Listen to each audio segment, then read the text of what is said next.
Mateus capítulo 5, versículo 17 a seguir. Deus tem colocado uma palavra. Até já tratamos desta palavra no começo e queremos reavivar, porque muitas pessoas não estavam aqui quando nós assumimos o trabalho. Diz assim a palavra de Deus, 5,17. Mateus: não cuideis que vim destruir a lei ou os profetas. Não vim abrogar, mas cumpri-la. Porque em verdade vos digo que até que o céu e a terra passem, nem um jota ou um tio se omitirá da lei, sem que tudo seja cumprido. Qualquer, pois, que violar um destes menores mandamentos, e assim ensinar aos homens, será chamado o menor no reino dos céus.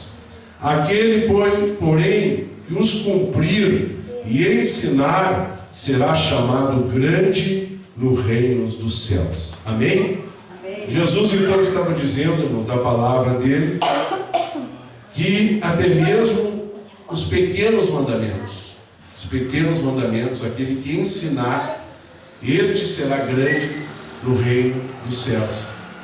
Então, hoje nós vemos, irmãos, que as pessoas se preocupam muito com pecados que atingem o seu semelhante, como não roubarás, não matarás, não desejarás a mulher do teu próximo. Então, todos os pecados que na verdade fazem parte de uma moral, e esses pecados são observados até mesmo por pessoas não cristãs, ou pelo menos não pessoas que frequentam uma igreja, mas são observados. Pessoas até falam no mundo assim: olha, eu acho que eu vou para o céu. Por quê? Porque eu não matei, porque eu não roubei, eu não fiz mal para ninguém. Então as pessoas se preocupam com esses pecados horizontais, né? Que são os pecados ao semelhante. Mas aquele pecado que atinge diretamente a Deus, né? Que são os pecados na horizontal, esses pecados não são muito deixados de lado. As pessoas parecem que não olham muito para isso. E Jesus estava dizendo aqui justamente ao contrário, que o menor mandamento, aquele que observar e ensinar o menor mandamento, os menores mandamentos, este será grande no reino de Deus. E qualquer que violar esses menores mandamentos, esse então será tido como o menor no reino de Deus. Veja como é importante isso. Quando a gente cai numa vida de religiosidade, nós então entramos por esse caminho. Os pecados que atingem o nosso próximo, nós até cuidamos, né? Mas os pecados que atingem a santidade de Deus, muitas vezes são deixados de lado. Então veja como o apóstolo Paulo, irmãos, ele escreveu em 1 Coríntios 11, 2 e 3.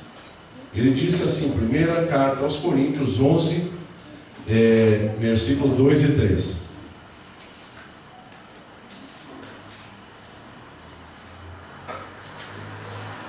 Eu louvo-vos, irmãos, porque em tudo vos lembrais de mim, e retende os preceitos, como vos entreguei. Mas quero que saibais que Cristo é a cabeça de todo homem, e o homem o cabeça da mulher, e Deus o cabeça de Cristo. Então aqui Jesus estabeleceu uma cadeia de autoridade espiritual delegada. Foi delegada então a autoridade de Deus para Cristo, Cristo para o homem e o homem sobre a mulher. Isso aqui quer dizer o quê? Que existe uma ordem, uma posição, que cada um deve estar nessa posição para que a autoridade não seja quebrada. Agora, o que nós vemos com isso? Quando fala que o homem é a cabeça da mulher, a mulher deve estar sujeita assim a este homem que está ligado a Cristo, e não a um homem que não está ligado a Cristo. O homem que não obedece à palavra, o homem que não está sujeito a Cristo, a mulher também não pode ser submissa a este homem.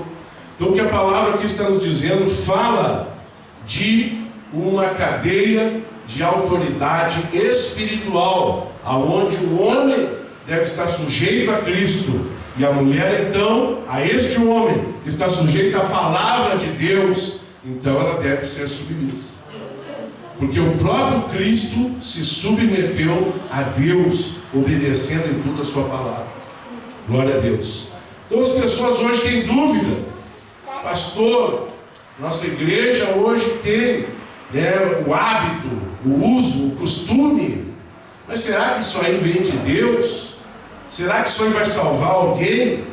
Será que se eu ir para uma igreja lá, como outros ministérios que outrora eu disse aqui, estavam obedecendo, hoje não estão mais? E aí a tendência do ser humano é buscar um caminho mais largo. Por quê? Porque a nossa carne, ela não quer se submeter ao caminho estreito. Agora, o costume é um hábito que se tornou obrigatório. Então a Bíblia fala de alguns costumes, e nós podemos dividir os costumes em 3 partes: costumes contra a legem, costumes neutro e costumes segundo legem. Costumes prata legem e os neutros. Costumes segundo a lei, segundo legem. Legem é a palavra lei. Então seria costumes contra a lei, contra a palavra de Deus, costumes que não ferem a lei e costumes que são gerados por essa palavra. Então esses costumes que as pessoas falam, a nossa igreja não tem costume, mas então é sinal que o costume nesta igreja não está sendo observado pela lei, não está sendo mais colocada a lei, Então vamos de novo: costumes contra a legem, costumes prater legem e costumes segundo legem. Ou seja, costume segundo a lei, neutro a lei e contra a lei. Veja, tem 3 tipos de costumes. Por exemplo, a gente já falou aqui uma vez, o hino da harpa, ele foi estabelecido na Assembleia de Deus como um costume prater legem, neutro. Então, se alguma igreja lá não cantar o hino da harpa, não é pecado, Porém, a nossa convenção estabeleceu que em cada culto, pelo menos, se cante um hino da harpa, Depois nós, já cantaram no começo, depois temos que cantar o hino da harpa. Então, a lei é uma lei neutra. Por quê? Porque ela não está na palavra de Deus. Aqui na palavra não diz, vai ter que cantar o hino da harpa. Não, a gente obedece porque existe uma determinação da convenção. Agora, um costume contra a lei, contra a palavra de Deus. Muitas igrejas você chega, eles dão lá um vidrinho de óleo. Não interessa se o camarada é membro ou se não é membro, ou se é auxiliar da hora. Eles te dão um vidrinho de óleo e diz que você pode levar e ungir a casa, ungir várias coisas. O que quer dizer isso? É um costume que muitas igrejas têm contra a legem. Por quê? Porque a Bíblia diz que quem deve fazer essa oração e ungir com óleo é do presbítero, do bispo, para cima. Então, quando as igrejas fazem isso do óleo, dão vidrinho de óleo para os membros, e sai todo mundo se ungindo lá, é um costume contra a palavra de Deus. E qual é o costume que a Bíblia fala que nós temos que ter? Bom, a Bíblia fala que nós temos que ter vários costumes. Para as irmãs, usar a saia. Em Deuteronômio 22:5 nos diz que é abominação a mulher usar roupa de homem e o homem usar roupa de mulher. Isso não é uma lei, isso expressa o caráter de Deus, a vontade de Deus. Por quê? Porque Deus no princípio abominou o homossexualismo. Então a vontade de Deus é que a gente olha assim, longe, e aí veja assim, lá vem o possa diferenciar, ou lá vem um irmão. Por quê? Porque Deus é contra o homossexualismo. Então, a vontade de Deus é que a pessoa olhe, vê uma irmã lá com os cabelos, pelo cabelo, pela saia. Então, estamos reconhecendo que é uma mulher. Hoje está difícil, né? Hoje tu vê lá o cabeludo de saco no cheio é um homem. Não na igreja, né? Mas no mundo. Mas a vontade de Deus é que a igreja não seja igual ao mundo. Se lá no mundo as mulheres estão raspando o cabelo e os homens estão deixando o cabelo crescido, isso é problema do mundo. A igreja do Senhor é diferente. A igreja do Senhor, ela é uma igreja que é o sal da terra e a luz do mundo. Então, a lei produziu, a minha mãe se converteu, às vezes quando ela vai lá na irmã dela, na sobrinha, ela fica escandalizada. Mas está usando saia, por que não bota uma calça? Por que não corta esse cabelo? Por quê? Porque a palavra de Deus é para os crentes. A gente não pode querer que o mundo entenda a palavra. A Bíblia diz que a carne, ela não está sujeita a essa lei. Então as pessoas realmente não vão entender. Certamente as irmãs aqui passam dificuldade, alguns irmãos, passam dificuldade às vezes lá no mundo. Por quê? Porque são zombados, porque falam assim, vieram lá com cabelo branco. Por que tu não pinta o teu cabelo? Por que tu não usa uma calça? Por que tu não tira a tua sobrancelha? Por que tu não faz isso? Por que tu não faz... Porque isso é o mundo. Mas a igreja do Senhor é diferente, aleluia. Então a palavra de Deus gerou esse costume. Costume qual? O primeiro costume, que nós vamos destacar aqui, foi o cabelo da mulher. Por quê? Porque existe na Bíblia, aqui em 1 Coríntios 11, e eu aproveitei hoje, justamente no dia da ceia, porque no capítulo de 1 Coríntios 11, tem 3 sinais que foram deixados por Deus.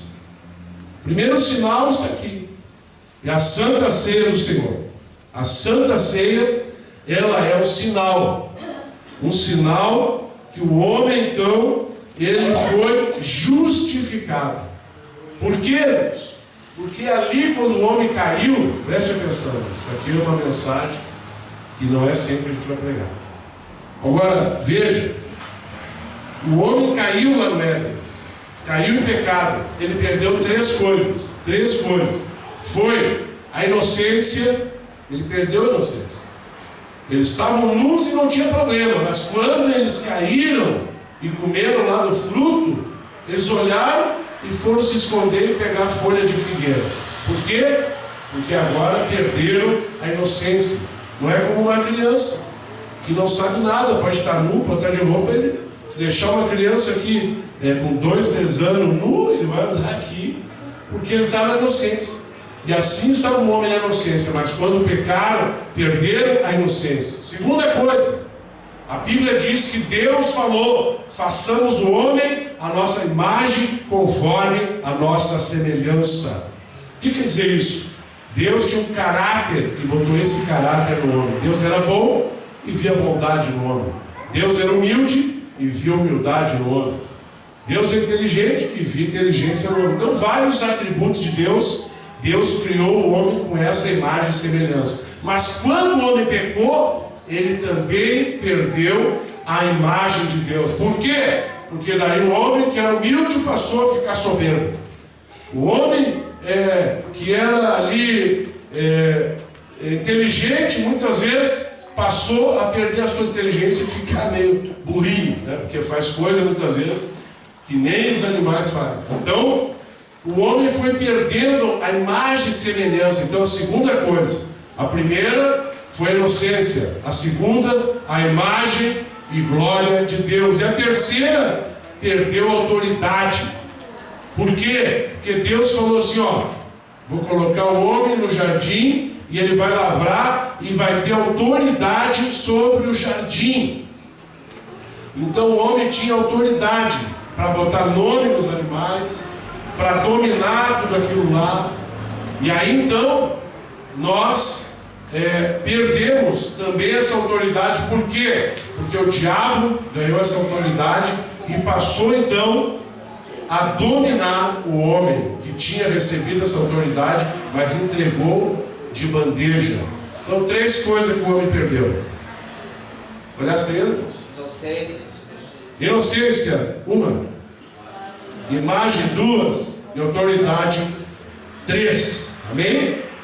Veja, Deus olhou para a humanidade, viu que o homem tinha caído, tinha pecado, e agora então ele olha e diz: bom, a única solução é dar mais uma chance para o homem, e enviou o segundo Adão. A Bíblia diz que Jesus Cristo é o segundo Adão. E esse Adão não pecou. O diabo tentou fazer a mesma coisa. Foi lá, olha aqui, transforma essa pedra em pão. Não, nem só de pão verá o homem. Tenta Deus, ele te joga ele de cima. Não, está escrito: não tentarás a Deus. Levou lá e disse: olha, tudo isso eu te darei aí, ó, toda essa riqueza, se tu me adorar. Não, somente a Deus eu vou adorar.